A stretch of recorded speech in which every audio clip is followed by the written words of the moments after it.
YouTube, it's Danielle Hayden here with the Hayden Group and Keller Williams Ann Arbor, and I am so very excited to introduce to you today Brian Heath of America's Preferred Home Warranty. How are you doing? I'm doing very well. How are you, Danielle? Good. We're really excited today to be able to educate you as a consumer a little bit about what is a home warranty, why should you buy it, who buys it, when do you buy it, all of those things and what it covers. And new agents out there, stay tuned because at the very end we're going to have some stories and some tips and tricks about how you as an agent can institute some best practices in your business regarding the home warranty for your clients as well. Just a reminder, if you love this channel and you like getting this content, you enjoy it, please hit the subscribe button for instant notification. Also, go ahead and put your comments down below. Let us know what questions you have. Let us know what you liked and you didn't like about the video, the presentation, or the content. We're making this channel to educate you and inform you and make sure that we are bringing real estate to the next level. All right, fantastic. Let's get started.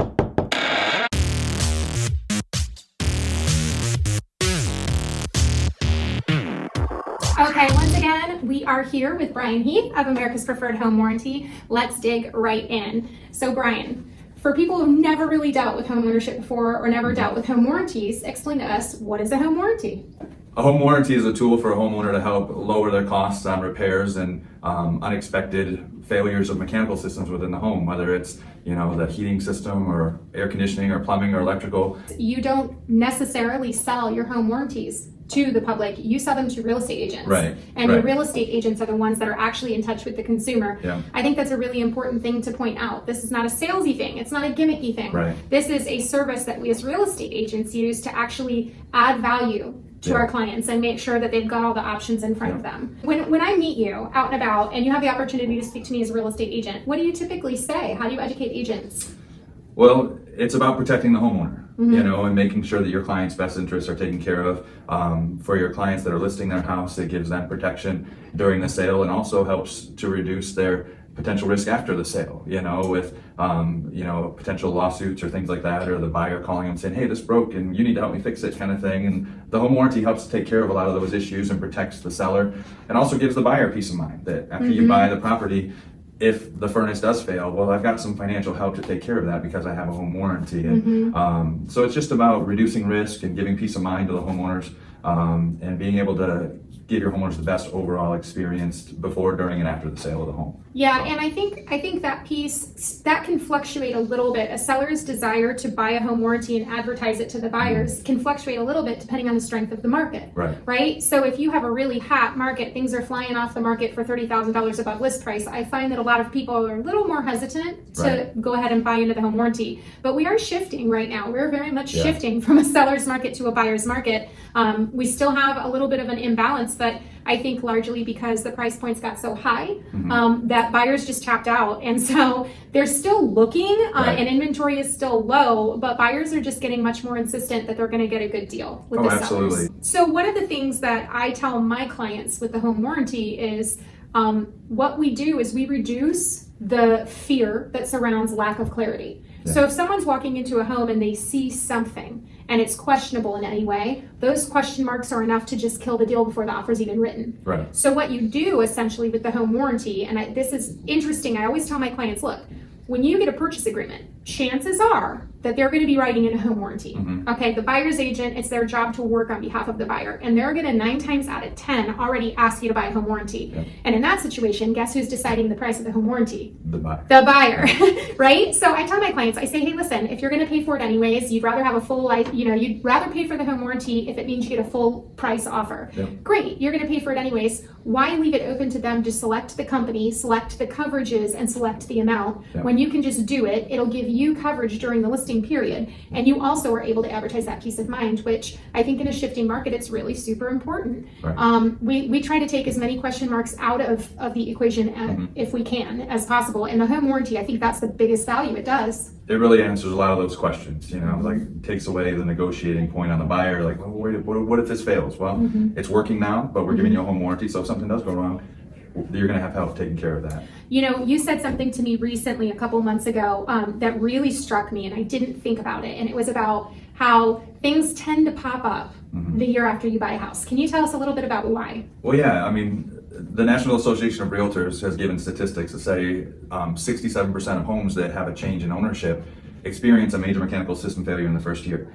And when you think about it, that's a really high percentage. It's a super high percentage. But the change in ownership in a home is a violent transaction on the home. It's a drastic change, and mechanical systems like you and I get used to a certain routine, and when our routine gets turned upside down, whether it's how much sleep we get or how much food we eat, our body just kind of freaks out and like, oh no, we got to do something, and that's when you get sick and all that kind of stuff. But homes get used to being used a certain way, and so you've got mom and dad that have lived in a home for 30 years, and they're there by themselves, and they take 2 showers a day, and they do the dishes this many times, and this, the furnace is set at 72 degrees and whatever. And then you have a family of 5 that moves in. Now there's 2.5 times as many showers being taken, a lot more hot water being used. The furnace is now set at 68 instead of 72, and everything's just changed, and the house is in overnight, shock. basically. Yeah, literally, it changes overnight, and so the house goes into shock, and the systems start to break and fail, and that's why you have such a high percentage of homes that experience a failure in the first year. So walk me through a little bit. What is the typical price of a home warranty? Well, our standard warranty is $425, and that gives a $100 deductible for each claim that is made. And we also have a plan for $460, but the only difference is the deductible. Instead of $100, it's $50. And there's some upgrade options and things you can add to it as well, but that's the base part of the warranty, and that covers 22 or 23 different systems in the home. But we like to summarize it, because a lot of people are like, well, what exactly does it cover? But we use the acronym PEACH a lot of times as just a general conversation with homeowners of the things that it covers. And the PEACH stands for plumbing, electrical, appliances, cooling, and heating. Okay. And it's just an easy way to remember. I was going to try and guess them. Yeah. I would have failed at the back end though. But it does cover other things, but we couldn't figure out a word that would include septic systems and well pumps and all those types of things as well. But, okay, so here's your challenge, folks. You come up with a word that covers all of those. We'll put the list of things that it covers there, all 23. Okay. And then you guys put in the comment section the acronym of your choice. That'd be fun. So, but yeah, and there's also hotel benefits too, which we don't talk about a lot, but that's a nice bonus, that if the plumbing is, being worked on, the water's shut off, and you can't live in the home, we'll pay for up to 3 nights of a hotel for a homeowner to stay there while it's being worked. So, that can be huge. That's a nice little added benefit as well. How is this different than home insurance? Well, we cover things that homeowners insurance doesn't. Okay. For example, if let's say your sump pump fails and the basement floods, and especially if it's a finished basement, you have carpet damage and drywall and all that kind of stuff. Homeowners insurance, I know this from my own personal experience, homeowners insurance takes care of all of the collateral damage from the failure, but they wouldn't cover the sump pump that I need to replace. So they pay for the new carpet and new drywall and that kind of stuff, but I had to pay for the new sump pump. Well, because you didn't have a home warranty? I didn't have a home warranty. But if I had a home warranty, then the home warranty would have kicked in and taken care of the sump pump, and then homeowners insurance, the rest of the stuff, and really they work together to give the most comprehensive coverage for a homeowner. So it could even be possible too, like let's just say I've got a deductible on my homeowner's insurance. Could some of this actually be covered, and so that $2,500 that I had to spend out of pocket on some of these items technically could be covered by this a little bit, as long as it's a covered item? Well, let's just say that the sump pump fails. We'll stay with that example. Water builds up in the basement, and that water gets into the furnace and messes something up in the furnace or whatever. That would be considered secondary damage. Unfortunately, in that circumstance, it wouldn't be covered. It's got to fail due to normal wear and tear in order to have coverage. But that said, it may, and I don't know the insurance side of things very well, but because it is secondary damage from the water and all that kind of stuff, it may fall under the homeowner's insurance claim. Well, isn't that funny too? It's almost like the homeowner's insurance will cover the secondary damage, but not the primary. Yeah, they cover the effect, but not the cause. Yeah, I could see how they could be pieced together to give more comprehensive coverage. So let's talk about, in real life, phone rings, oh my gosh, Brian, this just happened. Walk me through a scenario and what it looks like. So if something fails, let's say plumbing, because plumbing is our number one claim, 2 to 1 more than anything else. Oh, that's interesting. A lot of times people think it'd be the furnace or air conditioners, but we get 2 to 1 more plumbing claims than anything else. What, leaks, active leaks? Plumbing, obstructions? Leaks, obstructions, all that kind of stuff. Okay. And so sometimes they're small claims. Sometimes I've seen plumbing claims up to $1,700, $2,000 for a plumbing claim. So, and it just varies depending upon the severity, I guess. But so plumbing's our number one claim. So let's say you have a plumbing issue. There's a leak under the sink or something, the number one step, and it explains it on page 1 of the warranty contract, is the claims process. We will go ahead and put up here for your reference. Right. So step 1 is to call America's Preferred Home Warranty and say, hey, I've got a plumbing issue, and customer service will ask for some details, and then they'll instruct you through the rest of the process, which is simply you go ahead and call a contractor of your choice, which is the one thing one of the many things that sets America's Preferred apart from everybody else. You know, we let You don't have homeowners- to go to a designated contractor that has a relationship with the company. You get to pick your Exactly. own. You get to pick your own contractor. We don't have any contractors that work for us. Homeowner gets to choose any local licensed contractor. It can be their dad, as long as he's a licensed plumber. We'll work with anybody. So does that kind of mean that things get done on the homeowner's timeline as well? Yeah, the homeowner then is in charge of scheduling, you know, and they get to pick, you know, when they come and who's coming and all that type of stuff. So it makes it so much nicer for the homeowner, we believe. And, you know, because that one fact, choosing your own contractors, brought us more business than anything else about our product. Just Awesome. because, you know, people like to be in control. And I don't want to be told, like, you have health insurance and you got to use the, you know, certain doctors or whatever. I don't want to be told I have to go somewhere. You know, I want to be able to choose. I might end up there. Especially when it comes to a contractor of some sorts, Right. because they're so few and far between. They're so busy nowadays, and you want someone local. And so, yeah, a lot goes into that. So let's talk a little bit about these upgrades because, and I'll just flip this over. We're going to go ahead and display this information for you guys as well. But we've got buyer coverage plans and seller coverage plans. Okay, Yep. they cover different things. You also have optional coverages. Let's say if you have a pool or a spa, or let's say if you've got you want to specifically cover the washer and dryer. So let's talk a little bit about these coverages. How have you seen this come into play in real life? Okay, well, first of all, for the seller, you know, it's what you're paying for with the warranty is a buyer's warranty. The seller's coverage is typically, there's a free amount of coverage for the seller because you don't pay for the warranty till you close. The seller just signs up when they list the house.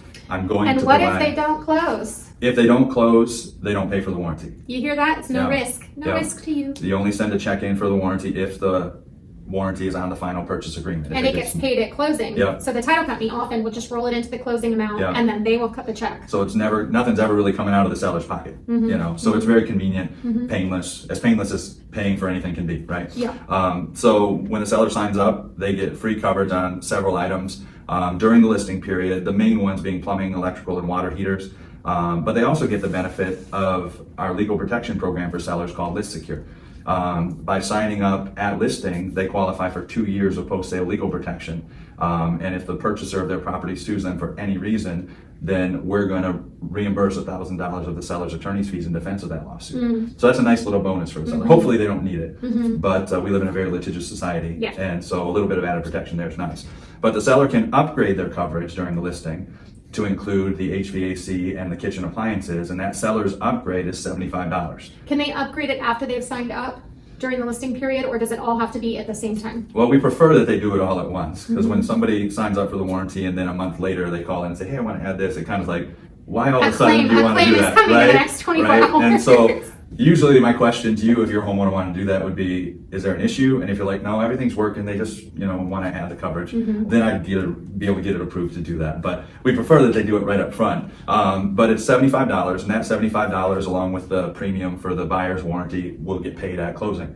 And again, if we don't close, we don't pay. The one exception might be that if, say, they get the seller's upgrade and then They have a claim on something that's part of that upgrade, then they won't ever have to pay for the buyer's portion, but we might ask them to pay the $75 for the upgrade because we paid them $600 And if they've for already their used refrigerator. the coverage, that's well worth it. Oh yeah, if you've got Absolutely. $600 to fix your refrigerator, to pay $75 is not Right. that big. I mean, I'd do that, you know, Right. that was worth it. So, Okay. so there's the seller's upgrade. Then we have the buyer's preferred upgrade as an option, and that it's $140. It adds a lot of bells and whistles. So you buyer agents out there, make sure that you are aware of the different coverages and that you write in the proper amount in the purchase agreement that will give them the coverage they need. So for example, if we're looking at the $425 for the base price, Yeah. okay, with the $100 deductible, and we add $140, we're now looking at $565 for the buyer's warranty, the buyer preferred upgrade, and then let's say you want an optional coverage to cover the water softener. I mean, you've got to have this all planned out before you write your offer, because guess what?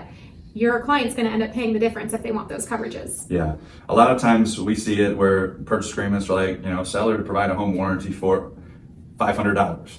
Well, there's no configuration of warranty in here that's $500, you know, and so that creates some confusion. Like, well, what are we getting or what aren't they getting? And I saw one the other day that literally just had the company name and it had no dollars specified. And I just went, okay, well, I guess my client's going to get the seller coverages Right. and we'll send you the invoice and show you that we bought one. Yeah. You know? I'm Yeah. sorry, but you snooze, you lose. Get a good agent. I'm a good one. Right? Highly recommend her. Yay. So on that buyer's upgrade, like I was saying, it adds a lot of the bells and whistles. For example, on the dishwasher, it adds the racks, baskets, and rollers, which those non-mechanical items aren't usually covered. With a standard warranty, if the heating element or the pump fails, that would be covered. And a lot of homeowners, unfortunately, I think, forget about the warranty. They live there 9 months and something goes wrong and they forget about it. That's why we like to give out those appliance magnets. I was just going to say that. Yeah. Yeah, a nice little touch. Agents, if you can get your hands on the magnets that are provided by this company, stick them on the fridge, stick them on the furnace, stick them on the dryer, so that they're somewhere in the house that homeowner is being reminded, oh yeah, my realtor's looking out for me and this is the company I call if something goes wrong. Absolutely. So back to the dishwasher thing, the racks and baskets and rollers aren't usually covered. But with the upgrade, if the rack breaks, then we'll step in and help that. But that's not a huge benefit. The homeowner might get $75 to $100 after they pay their deductible. But it's help, but not a huge benefit. The big help, especially with the way things are going in the air conditioning world today, is under the central air conditioning, because that adds refrigerant recovery or Freon for the air conditioner. Under the standard warranty, let me just give you a scenario. Under the standard plan, if let's say the compressor fails, average replacement cost on a compressor is around $1,500. The compressor itself would possibly be covered under the warranty, but the Freon to recharge the unit if it needed it wouldn't be covered under the standard coverage. Now, if they add the buyer's preferred upgrade, that adds refrigerant recovery, so then we would be able to also cover the cost of the Freon as well, which could save the homeowner several $100s, depending upon how much it takes. So that's where the big benefit of the buyer's upgrade is. And as a buyer's agent, I would highly recommend, if not negotiating the buyer's upgrade into the contract, talking to your buyer and say, hey, you know what, the seller's providing the standard coverage. You can upgrade and add any of these options within 30 days of closing yourself. And here's why I'd recommend that. So that's the biggest benefit of that upgrade right there. Is there anything else that you can think of that people might benefit from knowing about home warranties and about your company? We just pride ourselves in customer service. Got an A+ Better Business Bureau rating. We work hard every day to make sure homeowners are taken care of and treated properly and fairly. And we'll do a good job taking care of you as well. If you have questions, feel free to call America's Preferred Home Warranty. I'm sure Danielle will put the contact information out for us. Absolutely. And, we'll put Brian's business card right here for you so that you can see it and take a look. We want you to give him a call and bring him some business, ask him any questions you want. Now, I will say the one thing that I really appreciate about this company is that your realtor likely has a preferred relationship with someone from the company like I do with Brian. So guess what? If I have a client who's not happy, or if I have a client who's confused about something, he's my first phone call. Absolutely. In fact, we've had a situation before where the warranty wasn't in place and it should have been, and they went ahead and just gave us the coverage because they knew we needed it, they knew that in good faith it was a client that and they went ahead and gave us the coverage even when they knew a claim was coming in. And I can't state enough how much it means to have a vendor partner that has a relationship with you where they know they're going to see you on a daily basis and they know their reputation is important, so they do right by you and they do right by your clients. And it's just really super important to pay attention to who your realtors have relationships with. Absolutely. And we're proud to be partners with agents like Danielle and agents here at Keller Williams, but we work with everybody. So give me a call if you have any questions. And I will throw this out there because this is important to me. We're a Michigan-based company. Our corporate office is right down the highway in Jackson. And, I'm all about supporting local businesses. And we're local, but we're a national company now. We're in every state but California, and we'll be there this year, I'm told. So they're coming, Callie. Yeah, we're coming for you. We're coming hard. We appreciate your business. We'll do a good job taking care of you. Contact us if you have questions. Fantastic. All right. Thank you so much, YouTube. I hope that you got some tips and tricks here about the purchase agreement and the home warranty process. Remember to go ahead and put all your questions, your comments down below, and subscribe for more instant notifications of videos that we're putting out just for you. Thanks so much and have a great day. Bye.